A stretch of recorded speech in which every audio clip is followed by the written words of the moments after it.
சின்ன வயசுல இருந்து அர்ஜுன் மேல எனக்கு நிறைய அன்பு இருக்கு.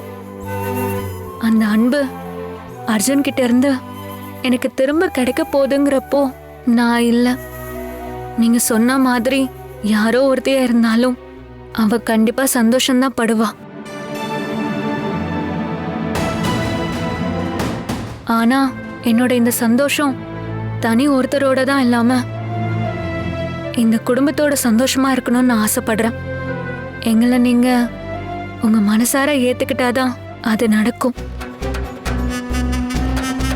அதான் ஏத்துக்கிட்டோமே, இதுக்கு மேல என்ன வேண்டி இருக்கு ஏத்துக்க பவி? அதான் அத்தையே சொல்லிட்டாங்களே, நீங்க 2 பேரும் ஒண்ணு சேரணும்னு அந்த சாமியே முடிவு செஞ்சிருச்சுன்னு. சாமி முடிவு சரியில்லைன்னு யாராவது சொல்ல முடியுமா? ஏத்துக்கிறோம்.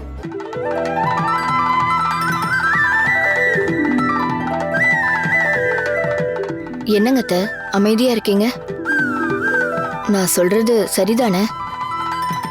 சரிதான். சரி, எல்லாரும் சாப்பிடலாம்.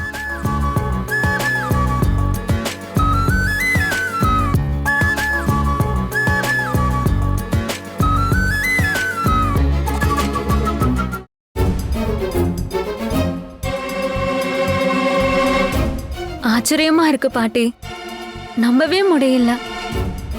அர்ஜுன் சொன்ன விஷயத்த கேட்டு வீட்டுல உள்ளவங்கெல்லாம் இப்படி பேசுவாங்கன்னு நான் எதிர்பார்க்கவே இல்லை. எத்தனை நாளா என்னை இந்த குடும்பத்துல ஒருத்தையா கூட ஏத்துக்க யோசிச்சவங்க இன்னைக்கு அர்ஜுனோட நான் சேர்ந்து வாழ போறேன்றதை ஏத்துக்க தயாரா இருக்காங்க. எப்படி பாட்டி?